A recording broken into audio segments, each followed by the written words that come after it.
Last ನಮ್ಮ ಕಾಲೇಜಲ್ಲಿ freshers parties work ಮಾಡ್ತಾವ್ರೆ.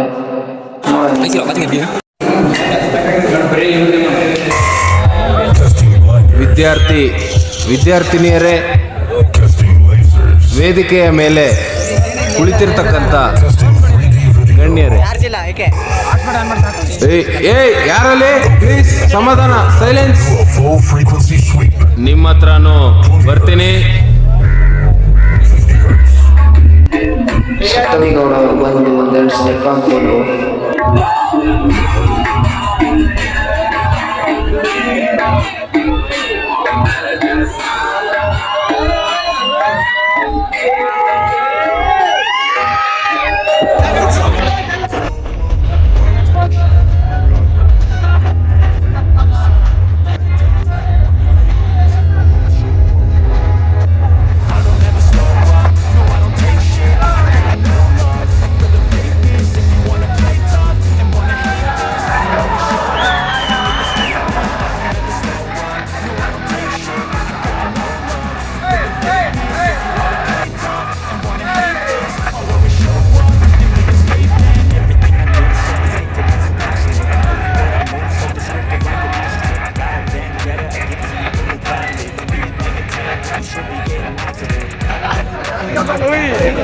ನಿರುಪಮ ಹೇಳ್ರಪ್ಪ, ಹೇಳ್ರು.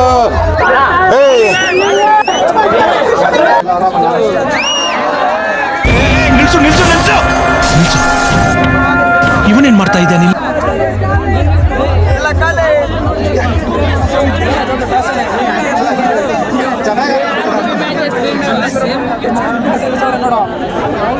ಆರಾಮಲ್ಲ? ಸ್ವಲ್ಪ ಜೋಡಿಸ್ಬೇಕಾಯ್ತಾ? ಅಂದ್ರೆ ಈಗೇನು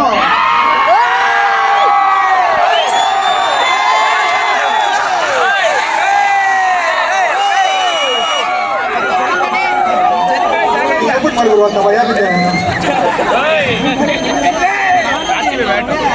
ಒಂದು ನಿಮಿಷ ಹೇಳ್ತೀನಿ, ಯಾಕಂದ್ರೆ ತುಂಬಾ ಜನ ಫೇಕ್ ಎಂಥೂಸಿಯಾಸಮ್ ಕೊಡ್ತಾರೆ ಆಯ್ತಾ. ಇಲ್ಲಿ ಕಾಲೇಜಿಗೆ ಬಂದೆ, ಎಂಟರ್ ಆಗಿದ ತಕ್ಷಣ ಇವರು ಸರ್ ಹೇಳಿದ್ರು, ಒಂದಿಬ್ಬರನ್ನ ಪರಿಚಯ ಮಾಡ್ಸಿದ್ರು, ಇವ್ರು ನಮ್ಮ ಫ್ಯಾಕಲ್ಟಿ ಅದು ಇದು ಅಂತ. ಸರ್ ಬಿಗ್ ಫ್ಯಾನ್ ಅಂದ್ರು. ಅದು ಹೆಂಗಂದ್ರೆ ಓಕೆ ಏನೋ ಹೇಳ್ತಾರೆ ಅಂದ್ಬಿಟ್ಟು ಸುಮ್ಮನೆ ಕೂತ್ಕೊಂಡೆ. ಅಲ್ಲಿ ಸೋಫಾ ಮೇಲೆ ಕೂತೀನಿ, ಸಪ್ತಮಿಗೌಡ ಅವ್ರು ಬಂದ್ರು. ಹಂಗೆ ಮುಗಿಬಿಟ್ಟು ಫೋಟೋ ತೆಗೆಸ್ಕೊತವ್ರೆ. ನನ್ನ ಒಬ್ಬನ ಮಗನೂ ಮೂಸ್ಲಿಲ್ಲ.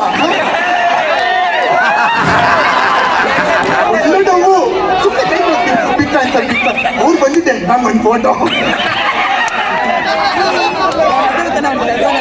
ಇನ್ನೊಂದ್ಸರಿ ಹಿಂದೆ ಕಲರ್ ಕಮ್ಮಿ ಅಂತಾನ.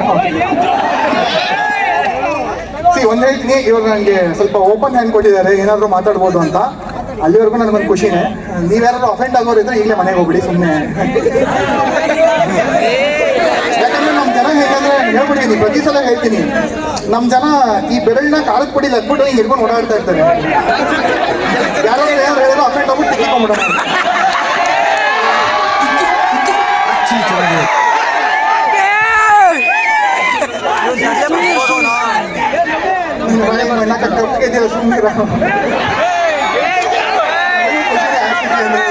ಗೊತ್ತು 7:15 ತಡೆಯಕ್ಕಾಗ್ತಿಲ್ಲ ನಿಮ್ಗೆ.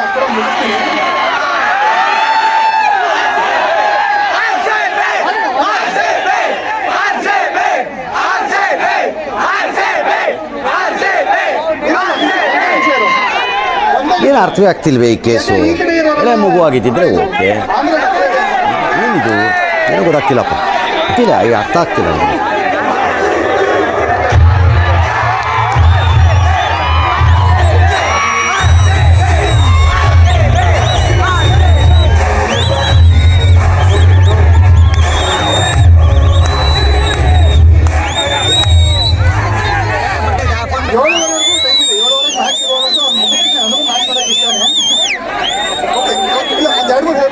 ಕಾಲೇಜಲ್ಲಿ ಗೊತ್ತು ಜೋಶ್, ಸುಮ್ಮನೆ ಕೂಡ್ಸಲ್ಲ, ಎದುರ್ತಾ ಇರ್ತೀರ ಅಂತ ಗೊತ್ತು. ಇಲ್ಲಿ ಇರೋದು ಬರೀ ಫ್ರೆಶರ್ಸ್ ಬ್ಯಾಚ್ ಅಥವಾ ಎಲ್ಲರೂ ಇದ್ದಾರೆ ಅಂದ್ರೆ ಏನ್ ಕಿತ್ತಾಕ್ಬಿಟ್ಟಿದ್ದೀರಾ ಅಂತ.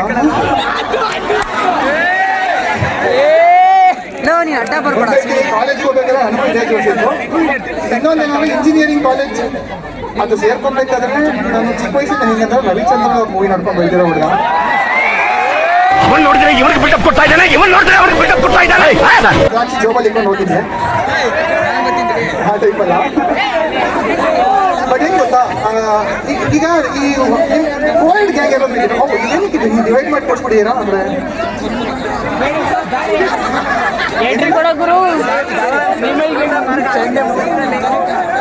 ಹೆಣ್ಮಕ್ಳು ಸಪ್ರೇಟ್ ಮುಂದೆ ಕೂತಿರೋ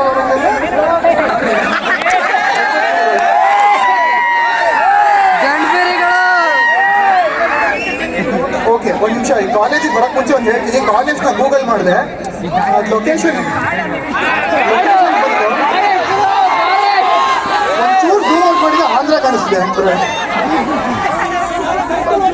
ನಿಮ್ಮ ಕಾಲೇಜ್ ಟೆರೆಸ್ ಮೇಲೆ ಹೋದ್ರೆ ಚಂದ್ರಬಾಬು ನಾಯ್ಡು ಕಾಣಿಸ್ತಾರ ಅಂತ. ನಿನ್ನೆ ರಾತ್ರಿ ಹೊರಟಿರೋದು ನನ್ನ ಮನೆಯಿಂದ ಈ ಕಾಲೇಜಿಗೆ ಬರೋಷ್ಟು ಟೈಮ್ ಬರಬೇಕು ಅಷ್ಟೊಂದು.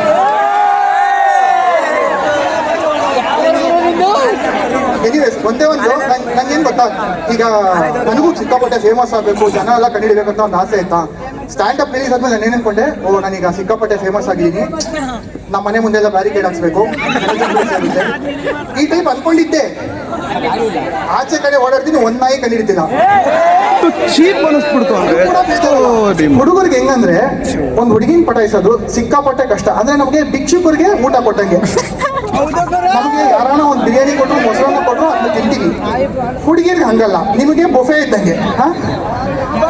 ಹುಡುಗರಿಗೆ ನಿಮಗೆ ಯಾವ್ದ್ರಿಂದ ಬೇಕಾದ್ರೂ ಚೂಸ್ ಮಾಡ್ಬೋದು. ಇದೇನಕ್ಕೆ ಹೇಳ್ತೀನಿ ಅಂದ್ರೆ, ನಿಮ್ಗೆ DM ಓಪನ್ ಮಾಡ್ಬಿಟ್ಟು ಹೇಳಿ, ಹುಡುಗಿರು ಬಂದು ಹೇಳ್ತಾರೆ ಒಂದೊಂದ್ಸಲ, ನಂಗೆ ಯಾವ್ದು ಬೀಳತೆ ಇಲ್ಲ, ಇವ್ರಿಗೆ ಇಷ್ಟ ಇಲ್ಲ. ನನಗೊಂದು ಹುಡುಗಿ ಇನ್ಸ್ಟಾಗ್ರಾಮ್ ಅಲ್ಲ ಮೊದಲು ಹಿಂಗೆ ಲೈಕ್ ಹಾಕ್ಬಿಟ್ರು ಸಾಕು, ಹಾಯ್ ಹೌದು ನಿಮ್ಮ ಅಪ್ಪ ಹೆಂಗಿದ್ದಾರೆ. रुको जरा सबर करो. ಕಾಲೇಜಲ್ಲಿ ಸ್ಟ್ಯಾಂಡರ್ಡ್ ಡೈಲಾಗ್ ಇಟ್ಕೊಂಡ ನಮ್ಮ ಗ್ರೂಪಲ್ಲಿ ನಾವು 6 ಜನ ಹುಡುಗರು, ಒಬ್ಬಳೇ ಹುಡುಗಿ ಇದ್ಲು, 5 ಅಡಿ ಇದ್ದಾಳೆ, 3 ಅಡಿ ಇದ್ದಾಳೆ. ಬಂದು ಒಂದಿನ ಹಿಂಗೆ ಬಂದ್ಬಿಟ್ಟು ಮಾತಾಡ್ಕೊಂಡು ಹೇಳ್ತಾಳೆ, ಏನು ಗೊತ್ತಾ, ನಮ್ಮ ಕಾಲೇಜಲ್ಲಿ ಯಾರು ಹಾಟ್ ಬಾಯ್ಸೇ ಇಲ್ಲ. ಹೆಣ್ಮಕ್ಕ ನೋಡ್ಕೊಂಡಿದ್ಯಾ?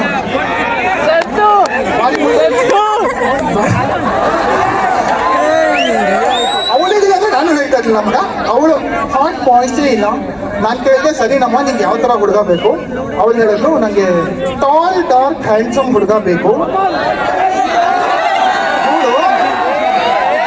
ಅಡಿ ಇದ್ದಾಳೆ. ನಾನು ತಪ್ಕೊಂಡ್ರೆ ಎದೆಗೆ ಬರ್ತಾಳೆ. 6 ಅಡಿ ಹುಡುಗ ತಪ್ಕೊಂಡ್ರೆ ನಮಗೆ ಕಾಲೇಜಲ್ಲಿ ಇರಬೇಕಾದ್ರೆ ನಮ್ಗೆ ಭಯ ಏನಂದ್ರೆ, ಈ ಮೆಕ್ಯಾನಿಕಲ್ ಇಲ್ಲ ನನಗೆ ಗೊತ್ತಾಗ್ತದೆ, ಬಟ್ ಮೆಕ್ಯಾನಿಕಲ್ ಬರೀ ಹುಡುಗರು ಸಂತೆ. ನಿಮ್ಗೆ ಅರ್ಥ ಆಗ್ತದೆ, 60 ಜನನೂ ಹುಡುಗರೇ. ನಮ್ದು ಕಂಪ್ಯೂಟರ್ ಸೈನ್ಸ್ ಅಲ್ಲಿ ಹೆಂಗಂದ್ರೆ 25 ಜನ ಹುಡುಗರು, 25 ಜನ ಹುಡುಗಿರು, 35 ಜನ ಹುಡುಗರು. ಒಂದು ಕ್ರಿಕೆಟ್ ಟೀಮ್ ಮಾಡಬೇಕು ಅಂದ್ರೆ ಒಂದು 40 ಡಮ್ಮಿ ಪ್ಲೇಯರ್ನ ಹಾಕೊಂಡೆ ನಾವು ಮಾಡ್ತಾ ಇದ್ದೀವಿ, ಒಂದು 3-4 ಟೀಮು. ಮಗ, ರೆಡ್ ಕಲರ್ ವಿಕ್ಕಿ ಬಾಲಲ್ಲಿ ಯಾರು ಕ್ರಿಕೆಟ್ ಆಡಿದ್ದೀರಾ? ಅದು ಗೊತ್ತಲ್ವಾ? ಅದು ಮೋಸ್ಟ್ಲಿ ರಾಜೀವ್ ಗಾಂಧಿ ಅವರು ಅವಾಗ ಫ್ಯಾಮಿಲಿ ಪ್ಲಾನಿಂಗ್ ಕಂಡಿಡಿದ್ರು ಅನ್ಸುತ್ತೆ. ಅದು ಆ ರೆಡ್ ಕಲರ್ ಬಾಲ್ ಬಿತ್ತು ಅಂದ್ರೆ ದೇವರಾಣೆ ನಮ್ಮ ವಂಶ ಅಲ್ಲಿಗೆ ಸ್ಟಾಪ್ ಆಗುತ್ತೆ. ಹಾಸ್ಪಿಟಲ್ ಬಿಟ್ಟು ಕಾಲೇಜಲ್ಲಿ ಮೆಕ್ಯಾನಿಕಲ್ ಅವ್ರ ಮೇಲೆ ಕ್ರಿಕೆಟ್ ಆಡಿಸ್ತಿದಾರ ಮಗ. ಅವನೊಬ್ಬ ಇದ್ದಾನೆ ಸಣ್ಣಗೆ 6 ಅಡಿ ಮಗ, ಕರೆಂಟ್ ಕಂಪ್ನಿ ಇದೆ. ನಮ್ಮ ಟೀಮಲ್ಲಿ 10 ಜನದಲ್ಲಿ 4 ಜನ ಡಮ್ಮಿ ಪ್ಲೇಯರ್ಸು, ಅಂದ್ರೆ ನಾನೊಬ್ಬ. ಫಾಸ್ಟ್ ಬೌಲರ್ಸ್ ಇಲ್ಲ ಅಂದ್ಬಿಟ್ಟು ನನಗೆ ನನ್ನ ಸ್ಪಿನ್ ಬೌಲರ್ನ ಓಡ್ಕೊಂಬಂದು ಹಾಕುವಂತವ್ರೆ. ಈ ಟೈಪ್ ನಮ್ಮ ಟೀಮ್ ಇದೆ ಮಗ. ಲಾಸ್ಟ್ 6 ಬಾಲ್ಗೆ 40 ರನ್ ಬೇಕು. ಹೆಂಗಾನ ಗೆಲ್ಲೋ ಚಾನ್ಸಸ್ ಇದೆಯಾ? ಇಲ್ವೇ ಇಲ್ಲ. ನನ್ನ ಕಳ್ಸೋರೆ ಹಿಂಗೆ ಬ್ಯಾಟಿಂಗ್ ನಿಂತ್ಕೊಂಡು ಹಿಂಗೆ ನೋಡ್ತೀನಿ, ಈ ನನ್ನ ಮಗ 6 ಅಡಿ ಇದನ್ನಲ್ಲ ಮಗ. ಅವ್ನು ಹೆಂಗಂದ್ರೆ ಈ ಶೋಯಬ್ ಅಖ್ತರ್ ಬೌಂಡ್ರಿಯಿಂದ ಹೊಡ್ಕೊಂಬಂದು ಬಾಲ್ ಆಗ್ತಿದ್ದಲ್ಲ, ಇವನು 215% ನೆಕ್ಸ್ಟ್ ಇಯರಿಗೆ ಹೊಡಿಯಾನೆ. ಹಿಂಗೆ ಬಗ್ಬಿಟ್ಟು ನೋಡ್ತೀನಿ, ಎಲ್ಲ ಇವನು ಬರ್ತಾ ನಂಗೆ ನೋಡ್ತಾ ಇರುವಂತವ್ನು ಇವನು ಮಗ. ಅವನು ಬಾಲ್ ಹಾಕತ್ ಕಾಣಿಸ್ತಿದೆ, ಅದು ಹಾಕ್ಬೇಕಾದ್ರೆ ಒಂದು ಸೌಂಡ್ ಬೇರೆ ಅಂದ್ಬಿಟ್ಟು ಆಗ್ತವನೆ. ಅವ್ನ ಕೈಯೇ ಅರ್ಧ ಪಿಕ್ಚರ್ಗೂ ಬರ್ತಾ ಇದೆ. ನಿಮ್ಗೆ ಅರ್ಧ ಆಗ್ತಿದೆ? ಇದು ನಾರ್ಮಲಿ ಬ್ಯಾಟ್ಸ್ಮನ್ ಎಲ್ಲ ಹೆಂಗ್ ನಿಂತ್ಕೊಂತಾರೆ ಮಗ. ನಾನು ಈ ಬೇವರ್ಸಿ ಹಾಕೋದಕ್ಕೆ ಬದುಕಿದ್ರೆ ಕೊಟ್ಟು ಯಾವಾಗ ಬೇಕಾದ್ರೂ ಗೆಲ್ಬೋದು. ಫ್ಯಾಮಿಲಿ ಪ್ಲಾನಿಂಗ್ ಆಗೋದು ಎಲ್ಲೋಗೋದು. ಟಾಸ್ ಯಾರು ಗೆದ್ರು? ಅದು ಹೊರಗೆದ್ದ. ನನ್ನ ಜೀವನದಲ್ಲಿ ಸ್ವೀಟೆಸ್ಟ್ ಮೂಮೆಂಟ್ ಯಾವ್ದು ಗೊತ್ತಾ? ಈ ಉಮೇಶ್ ಯಾದವ್ ಇನ್ನೇನು ಬಾಯಿಗೆ ಬರ್ಸಿ ಒಂದೇ ಒಂದು ರನ್ನಿಂದ ಗೆದ್ವಿ ಗೊತ್ತಾ CSK ಮೇಲೆ. ಆ ಮ್ಯಾಚ್ ಗ್ರೌಂಡ್ ಹೋಗ್ಬಿಟ್ಟಿದೀವಿ ಮಗ. ಆದ್ರೆ ನಮ್ಮ ಕನ್ನಡದ ಸ್ವಲ್ಪ ಸ್ಲೋಗನ್ಸ್ ಕಂಡಿಡಿಯೋದು ಸಿಕ್ಕಾಪಟ್ಟೆ ಇದಲ್ಲ. ಅಂದ್ರೆ ಮಸ್ತ್ ಅವ್ನು ಹೇಳ್ತಾನೆ ಕೂಗ್ತಾವನೆ CSKಗೆ ವಿಸಿಲ್ ಕೊಡು ಅಂದ್ರೆ ಇವನಿಗೆ ತಿಕ್ಕ ಮುಚ್ಕೊಂಡು ಮನೆಗೆ ಓಡು ಅಂತ. ಹಾಗಾಗಿ 13 ಜನ ಮಕ್ಕಳು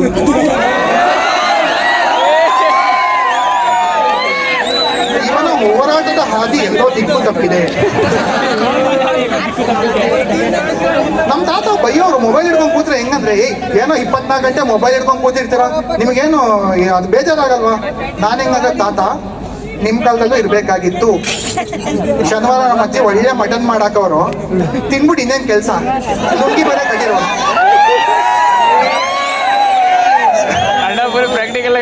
ಅರ್ಧ ಜನಸಂಖ್ಯೆ ನಮ್ಮ ತಾತದಿಂದನೇ ಬೆಳೆದಿದೆ ಮಗ. ಪುಣ್ಯ ಮೊನ್ನೆ ಹೋಗ್ಬಿಟ್ಟ, ಇಲ್ಲಾಂದ್ರೆ ಇನ್ನು ನನಗೆ ಮದುವೆ ಮಾಡ್ಬೇಕಂತ ಅವ್ನಿಗೆ ಚಿಂತೆನೇ ಇರ್ಲಿಲ್ಲ. ಅದು ಪರವಾಗಿಲ್ಲ. ಇನ್ನು ನಮ್ಮ ತಾತ ಬಿಟ್ರೆ ನಮ್ಮ ಮಾವ ಒಬ್ರು ಇದಾರೆ. ನಮ್ಮ ಮಾವ ಹೆಂಗಂದ್ರೆ ಮನೆ ಕಟ್ಸಿದ್ದಾರೆ, 8 ಫ್ಲೋರ್ ಮನೆ ಇದೆ ಮಗ. ಆ ಮನೆ ಕಟ್ಸೋರು ಕೆಳಗಡೆ 2 ಚಿಕ್ಕ ರೂಮ್ ಮಾಡ್ಕೊಂಡು ಆ ಚಿಕ್ಕ ರೂಮಲ್ಲಿ ಇವರಿದ್ರು.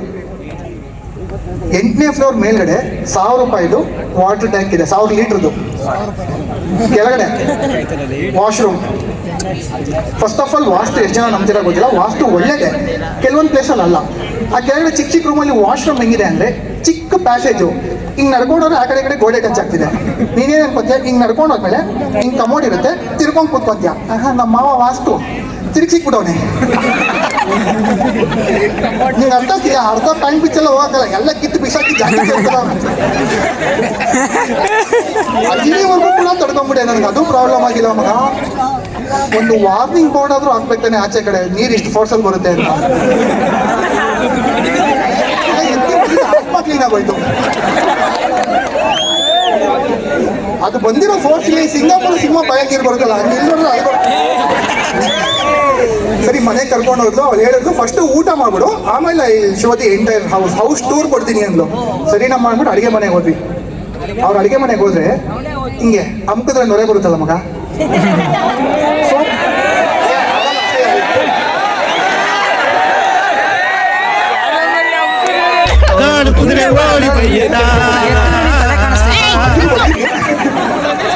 ಬೇಸಿಕಲಿ ಸೋಪ್ ಡಿಸ್ಪೆನ್ಸರ್ ಅಂದ್ರೆ ಮಗ pH balanced soap dispenser for skin types. ನಿಂಗೆ ಅರ್ಥ ಆಗ್ತಿದೆಯಾ ಇದು ರಿಚ್ ಹೆಂಗೆ ಅಂತ? ನಮ್ಮ ಮನೇಲಿ ಈ ಬಿರಿಯಾನಿ ಆರ್ಡರ್ ಮಾಡಿದ್ರೆ ಸೇರ್ವನ್ನ ಒಂದು ಪ್ಲಾಸ್ಟಿಕ್ ಡಬ್ಬದಲ್ಲಿ ಹಾಕ್ತಾರೆ ಗೊತ್ತಾ? ಅದ್ರಲ್ಲಿ ನಮ್ಮ ಅಮ್ಮ ವಿಮ್ ಸೋಪ್ ಬಿಟ್ಟಿದ್ದಾರೆ. ಅದ್ರಲ್ಲಿ ನಿನ್ ಕೈ ತೊಳ್ಕೊಂಡ್ರೆ ಗಾರೆ ಕೆಲಸ ಥರ ಆಗಿರುತ್ತೆ ಕೈ. ಆಮೇಲೆ ಈ ಕೈ ಒರ್ಸೋದಕ್ಕೆ ಕೈ ತೊಳೆದಾದ್ಮೇಲೆ ಕಲರ್ ಕೋಡೆಡ್ ನ್ಯಾಪ್ಕಿನ್ಸ್ ಇಟ್ಟಿದ್ದಾರೆ. ನಿಮ್ಗೆ ಅರ್ಥ ಆಗ್ತಿದ್ಯಾ? ಅದನ್ನ ಹಿಂಗೆ ರೌಂಡ್ ಮಾಡಿ ಅದ್ರ ಎಣ್ಣೆ ಅದ್ರ ಚಿಕ್ಕ ಚುಚ್ಚಿಟ್ಟಿರ್ತಾರಲ್ಲ, ಅದನ್ನ ಬೆಳೆಸೋದಕ್ಕೆ ಒಂದು ಯೂಟ್ಯೂಬ್ ಟ್ಯುಟೋರಿಯಲ್ ನೋಡಬೇಕು. ನಮ್ಮ ಮನೇಲಿ ನೀನು ಬಂದ್ರೆ ನಮ್ಮ ಅಪ್ಪ ತೂತ್ ಬಿದ್ದಿರೋ ಬನಿನ್ನ ಫ್ರಿಡ್ಜ್ ಹ್ಯಾಂಡ್ಲಿಗೆ ತಗ್ಲಾಕಿದ್ದಾರೆ. ಮನೆಯವರೆಲ್ಲ ಅದರಲ್ಲೇ ಕೈ ಒರೆಸಿ ಎಷ್ಟು ಗಲೀಜಾಗಿದೆ ಅಂದ್ರೆ ಅದ್ರಲ್ಲಿ ಕೈ ಒರೆಸಿದ್ರೆ ಮತ್ತೆ ಕೈ ತೊಳಿಬೇಕು. ಸರಿ ಅಡುಗೆ ಮನೆ ಆಯ್ತು, ಊಟ ಗೀಟ ಎಲ್ಲ ಆಯ್ತು.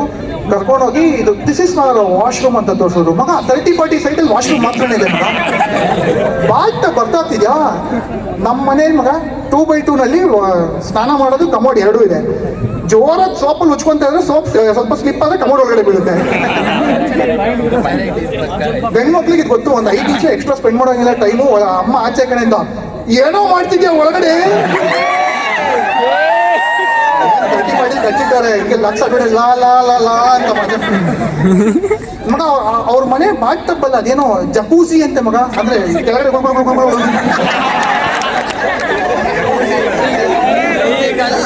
ನಮ್ಮ ಮನೇಲಿ ಶವರ್ ಇದೆ. ದೇವರೇ ಅವ್ರ ಮನೆಗೆ ಹೋಗಿ ಬಂದ್ಮೇಲೆ ನಮ್ಮ ಮನೆಗೆ ಟ್ರೈ ಮಾಡಿದೆ. ನಮ್ಮ ಮನೇಲೂ ಇದೆಯಲ್ಲ ನಮಗ್ ನೋಡೋಣ ಅಂತ. ನಮ್ಮ ಮನೆ ಇರೋ 2x2 ಬಾತ್ರೂಮ್ಗೆ ಸ್ಲೋ ಆಗಿ ಬಿಟ್ರೆ ಅಲ್ಲೇ ನೀರು ಬೀಳ್ತಾ ಇದೆ, ಫಾಸ್ಟ್ ಆಗಿ ಬಿಟ್ರೆ ಗೋಡೆಗೆ ನೀರು ಬೀಳ್ತಾ ಇದೆ, ಮೈ ಮೇಲಂತೂ ಅಡ್ರೆಸ್ಗೆ ಬೀಳ್ತಾ ಇಲ್ಲ ನೀರು. ಓಕೆ, ಇದು okay. Next this is my bedroom ಮಗ. ಅವಳ ಬೆಡ್ ಮೇಲೆ ವೈಟ್ ಕಲರ್ ಬೆಡ್ಶೀಟ್. ನಿಂಗೆ ಅರ್ಥ ಆಗ್ತಿದ್ಯಾ? ಅಂದ್ರೆ ಅದನ್ನ ಮಲ್ಕೊಳ್ಳೋಕೆ ಮುಂಚೆ ಎಳಿಬೇಕಿದೆ. ನಮ್ಮ ಮನೆಗೆ ಬಂದ್ರೆ ನನ್ನ ಬೆಡ್ ಮೇಲೆ ಒಂಟೆ ಚಿತ್ರ, ಹೂವು ಚಿತ್ರ, ಮಂಚದ ಕೆಳಗೆ ನಮ್ಮಮ್ಮ ಆಲೂಗಡ್ಡೆ, ಟೊಮೆಟೊ. ಅಲ್ಲೇನೋ ಒಂದು ಇದಿಟ್ಟಿದ್ರು, ಒಂದೇನೋ ಬೊಂಬೆ ತರ ಪೇಂಟಿಂಗ್ಸ್ ಎಲ್ಲ ಇಟ್ಟಿದ್ರು. ಏನಿದು ಅಂತ ಕೇಳಿ, oh this my dad got it from Italy, $20,000. $20,000 ಬೇವರ್ಸಿ 5,000 ಕೊಡಿದ್ರೆ ನಾನೇ ಡೈಲಿ ಬಂದು ಮನೆಗೆ ನಿಂತ್ಕೊಂತೀನಿ. ಗೋಡೆ ಫುಲ್ಲು ಅದೇನೋ ಪಿಕಾಸು ಅದು ಇದು ಆರ್ಟ್, ನಿಮ್ಗೆ ಅರ್ಥ ಆಗ್ತಿದ್ಯಾ? ಅಂದ್ರೆ ಅಷ್ಟು ಸಖತ್ತಾಗಿದೆ. ನಮ್ಮ ಮನೆಗೆ ಚಳಿಗಾಲ ಮಳೆಗಾಲದಲ್ಲಿ ಬಂದ್ಬಿಟ್ರೆ ಅಂತೂ ಈ ಕಿಟಕಿ ತುಂಬ ನಮ್ಮ ಅಮ್ಮ ಕಾಚಾಗಳು ಒಣಗಾಕಿರ್ತಾರೆ, ಒಣಗಿ ಓ ಅಂತ ಒಂದೇ ಒಂದು ಹೇಳ್ಬಿಡ್ತೀನಿ ಆಯ್ತಾ. ಇವ್ರಿಗೆ ಹೆಂಗಂದ್ರೆ ಇನ್ನರ್ಸ್ ಅಂಡ್ ಕಾಚ ಅಂದ್ಬಿಟ್ಟು ಚೀ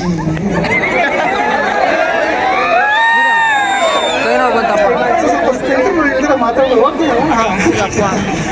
ಆಮೇಲೆ ಇವರು ಅಮೌಂಟ್ ಹಾಕಲ್ಲ ಬೋಳಿ ಮಗನೆ ಅಂದ್ರೆ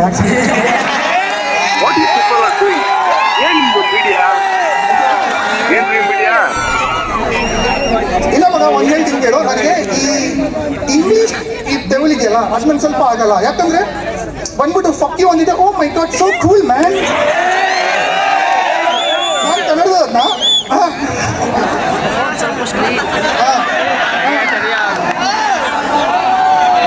ಅದನ್ಬಿಟ್ರೆ ಸ್ವಲ್ಪ ಫಕ್ ಅಫೆಂಡ್ ಆಗ್ಬಿಡೋದು.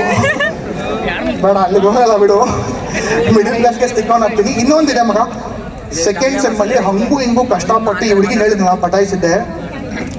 ನನಗೇನಂದ್ರೆ ನಮ್ಮಮ್ಮ ತುಂಬ ಇಷ್ಟಪಟ್ಟು ಆ ವಿಷ್ಣುವರ್ಧನ್ ಅವ್ರದ್ದೊಂದು ಕಡ್ಗ ಬರುತ್ತೆ ಗೊತ್ತಾ, 2 ಕಡೆ ಸಿಂಹ ಇರುತ್ತೆ, ಆ ಕಡ್ಗ ಕೊಡ್ಸ್ಬಿಟ್ಟಿದ್ರು. ಅದು ಹೆಂಗಿದೆ ಅಂದರೆ ಆ ಸಿಂಹ ಹಿಂಗೆ ಕಿಸೊಡಿಯಲ್ಲ, ಅದ್ರಲ್ಲಿ ಗ್ಯಾಪ್ ಇರುತ್ತೆ ಗೊತ್ತಲ್ವಾ, ಆ ಥರ ಕಡ್ಗ. ಕಾಲೇಜಿಂದ ಇಂಡಸ್ಟ್ರಿಯಲ್ ವಿಸಿಟ್ ಅಂದ್ಬಿಟ್ಟು ಕರ್ಕೊಂಡು ಹೋಗಿದ್ದಾರೆ ಆಚೆ ಕಡೆ. ಸರಿ, ಇಲ್ಲಿ ಹುಡುಗರೆಲ್ಲ ಕೂತಿದ್ದಾರೆ. ಒಂದು ಬೆಡ್ ಇತ್ತು, ತುಂಬ ಮೆತ್ತಗಿತ್ತು. ಅಣ್ಣ ಇದು ತಿಗ ಸುಟ್ಟೋಗ್ತಿದೆ, ಆ ಕಡೆ ತಿರುಗಿಸಿ. ಸೊ ನೀವೆಲ್ಲ ನಂಗೆ ಗೊತ್ತಾಯ್ತು, ಒಳ್ಳೆ ಜೋಕ್ಸ್ ಕೇಳಕ್ ಒಬ್ರು ಬಂದಿಲ್ಲ. ರೈಟ್ ಸೈಡ್ ಇರುತ್ತೆ, ನೀವು ನಾಲ್ಕಲ್ಲಿ ಮಾಡೋ ಲೆಫ್ಟ್ ಸೈಡಿಗೆ ಬಿಡಿ. Left side first of all ಅಂತ ಹೆಂಗಿಂದ ತಗೊಬೇಕು ಗೊತ್ತಾಗ್ತಿಲ್ಲ, ಒದ್ದಾಡ್ತಾ ಇದೆ. ಆಮೇಲೆ ಒತ್ತಿದ್ರೆ ಈ ಫಾಸ್ಟಾಗಿ ನೀರು ಬರೋದು ಎಷ್ಟೋ ಪರವಾಗಿಲ್ಲ, ಇದರಲ್ಲಿ ಅಲ್ಲೇ ಬೀಳ್ತಾ ಇದೆ ನೀರು. ನಿಂಗೆ ಅರ್ಥ ಆಗ್ತಿದ್ಯಾ? ಅದು ಆ ಗಂಟು ಒಳಗಿಕೊಂಬಿಡಿ. ಇನ್ನು ಮಲಗಿರ್ಬೇಕಾದ್ರೆ ಬಂದ್ಬಿಟ್ಟು ಐಟಮಲ್ಲಿ ಕಾಲಿಗೆ ಬಿಡಿರೋ. ಇನ್ನೂ ಒಂದು ಮ್ಯಾಟ್ರ್ ಹೇಳ್ತೀನಿ, ಆನ್ ದ ಸೇಮ್ ಲೈನ್ಸ್ ಇನ್ನೊಂದು ಮ್ಯಾಟ್ರ್ ಹೇಳ್ತೀನಿ. ಒಂದು ನಿಮಿಷ. ಒಂದು, ನಮ್ಮ ದೇಶದಲ್ಲಿ ಸೆಕ್ಸ್ ಎಜುಕೇಷನ್ ತುಂಬ ಇಂಪಾರ್ಟೆಂಟ್. ಏನಕ್ಕಂದ್ರೆ ನಮ್ಮ ದೇಶದಲ್ಲಿ ಸ್ವಲ್ಪ ಹಂಗೆ ಮಾತಾಡಿದ್ರೆ ಸ್ವಲ್ಪ ಮುಖ ಒಂಥರ ಕಿವುಚ್ಕೊಂತಾರೆ. ಯಾಕೆ ಇದೆಲ್ಲ ಮಾತಾಡ್ತಾರೆ? 140 ಕೋಟಿ ನಮ್ಮ ದೇಶದಲ್ಲಿ ಹೆಂಗಾರೆ ಮಾತಾಡ್ಬೇಡಿ ಮಾಡಿ.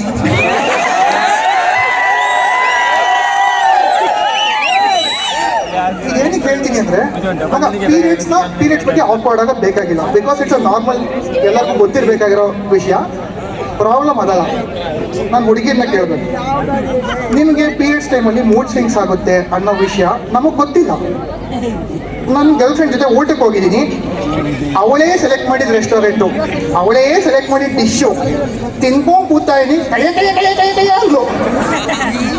ಯಾಕೆ ಏನಾಯ್ತು ಅಂದ್ರೆ, I am on my periods ಅಂದ್ರೆ ನಿಮಗೆ ಮೂಡ್ ಸ್ವಿಂಗ್ಸ್ ಆಗುತ್ತೆ ಅಂತ ನಾವು ಅರ್ಥ ಮಾಡ್ಕೊಬೇಕು. ಈಗ ನಾನು ಏನ್ ಹೇಳ್ತೇನೆ ಅಂದ್ರೆ, ನಾವು ಹುಡುಗರು ಇದೇ ತರ ಪ್ರಾಬ್ಲಮ್ ಹೇಳ್ತೀವಿ. ಏನಂದ್ರೆ, ಇವಾಗ ನಾನು ಕರ್ಕೊಂಡು ಹೋಗ್ಬಿಟ್ಟು ನಾನೇ ಆರ್ಡರ್ ಮಾಡಿ ನಾನು ಕೈ ಅಂತೀನಿ. ಅವಳು ಏನಕ್ಕೆ ಅಂತ ಕೇಳಿದ್ರೆ ನಂಗೆ ನಿಗದಿದೆ.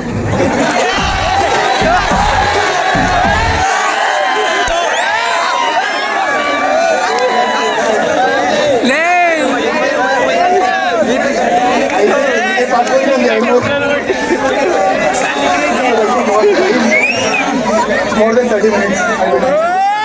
I can go on for 5 minutes. ಇವ್ರು ನಂಗೆ ಇನ್ನೊಂದು ಎತ್ಕೊಡ್ತಿದ್ದಾರೆ, ತಗೋ ಮಾಡು ನನಗೆ. ಲಾಸ್ಟ್ ಈ ಮದುವೆದೊಂದು ಹೇಳ್ಬಿಡ್ತೀನಿ, ಅದನ್ನ ಹೇಳಿ ಮುಗಿಸ್ತೀನಿ. ಯಾಕಂದ್ರೆ ನಮ್ಮ ಕಡೆ ಮದುವೆಗಳ ಹಿಂಸೆ ಅಂದ್ರೆ ಮಿಡಿಲ್ ಕ್ಲಾಸ್ ಮದುವೆಗಳಲ್ಲಿ ನೀವು ಹೋಗಿದ್ದೀರಾ, ಊಟನೇ ನೋಡಿಲ್ವಲ್ಲ ಅನ್ನೋ ಥರ ಕಿತ್ತಾಡ್ತಾರೆ ಗೊತ್ತಾ. ಅಂದ್ರೆ ಫುಲ್ಲು ಇನ್ನೇನು ಜುಟ್ಟು ಹಿಡ್ಕೊಂಡು ಕಿತ್ತಾಡೋದು ಒಂದು ಬಾಕಿ. ನಿಜವಾಗ್ಲು ಈ ಪ್ಯಾಲೇಸ್ ರೂಮ್ಸ್ಗೆಲ್ಲ ಮದುವೆ ಹೋದಾಗ ಹೆಂಗಿರುತ್ತೆ ಅಂದ್ರೆ, ಸೆಂಟ್ರಲ್ ಮದುವೆ ನಡೀತಾ ಇರುತ್ತೆ, ಆ ಕಡೆ ಈ ಕಡೆ ಹಾಲ್ ಇರುತ್ತೆ, ಎಷ್ಟು ಆರಾಮಾಗಿರ್ತಾರೆ ಮಗ. ನಮ್ಮ ಕಡೆ ಮದುವೆಗಳಲ್ಲಿ ಏನೋ ಊಟನೇ ನೋಡಿದ್ರು ಅಂತಾರೆ. ಮಗ ನನಗೆ ನಿಜವಾಗ್ಲು ಡ್ರೈ ಜಾಮೂನ್ ಬಡ್ಸಿಯಾರ ಮಗ, ನಂಗೆ ತುಂಬ ಇಷ್ಟ ಅದು. ನಾನೇನು ಮಾಡಿದೆ, ಡೆಸರ್ಟ್ ಥರ ತಿನ್ನೋಣ ಅಂದ್ಬಿಟ್ಟು ಅದನ್ನ ಎಲೆ ಕಾರ್ನರಲ್ಲಿ ಇಟ್ಟಿದೆ. ಊಟ ಎಲ್ಲ ಬಡಿಸಿದ್ರು, ಎಲ್ಲ ಮುಗೀತು. ಇನ್ನೇನು ಮೊಸರನ್ನ ಬಡಿಸ್ತಿದ್ದಾರೆ, ಹಿಂದೆ ಏನೋ ಇರಿಟೇಷನ್. ಏನಂತ ನೋಡಿದ್ರೆ ಲೈನ್ ಹಾಕ್ಬಿಟ್ಟು ನಿಂತ್ಕೊಂಡ್ಬಿಟ್ಟವ್ರೆ. ಒಬ್ಬ ಅಂಕಲ್ ಅಂತೂ ಬಂದ್ಬಿಟ್ಟು ಬೆನ್ನಿಗೆ ಹೊರ್ಕೊಂಡ್ಬಿಟ್ಟವನೆ. ನಾನು ಅಂಕಲ್ ನಿಮ್ಮ ಜಾಮೂನ್ ಟಚ್ ಆಗ್ತಿದೆ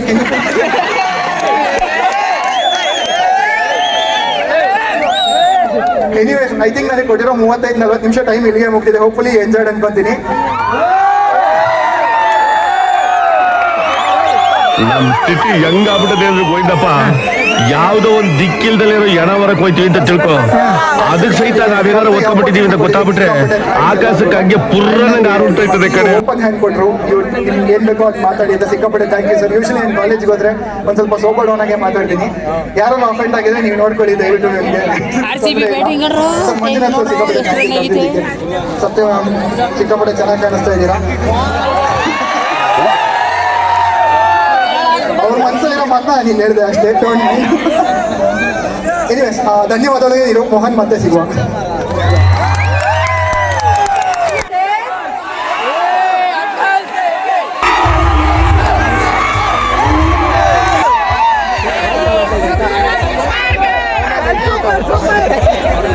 ಇವಾಗಿಂದ ಡ್ಯಾನ್ಸ್ ಸ್ಟಾರ್ಟ್.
ಫಂಕ್ಷನ್ ಎಲ್ಲ ಮುಗಿದಾದ್ಮೇಲೆ ಮನೆಗೆ ಹೋಗೋದು ಬಸ್. ಆಮೇಲೆ ಬಸ್ಸಲ್ಲಿ ಡ್ಯಾನ್ಸ್ ಆಡಿ ಮನೆ ಕಡೆ ಹೋದ್ವಿ. ನನ್ನ ಸ್ಟಾಪ್ ಬಂತು. ಆಮೇಲೆ ಬಸ್ ಇನ್ಸ್ಟಾ ನೋಡಿದ್ರೆ ತಮಿಳ್ನಾಡಿಗೆ ಗೋಲೆ ಅಷ್ಟೇ. ಇವತ್ತು CSK ಫ್ಯಾನ್ಸ್ ಅಲ್ಲ, Srinivasa Govinda, Shri Venkatesha Govinda RCB match win ಆಗಿತ್ತು. ಅಲ್ವಾ?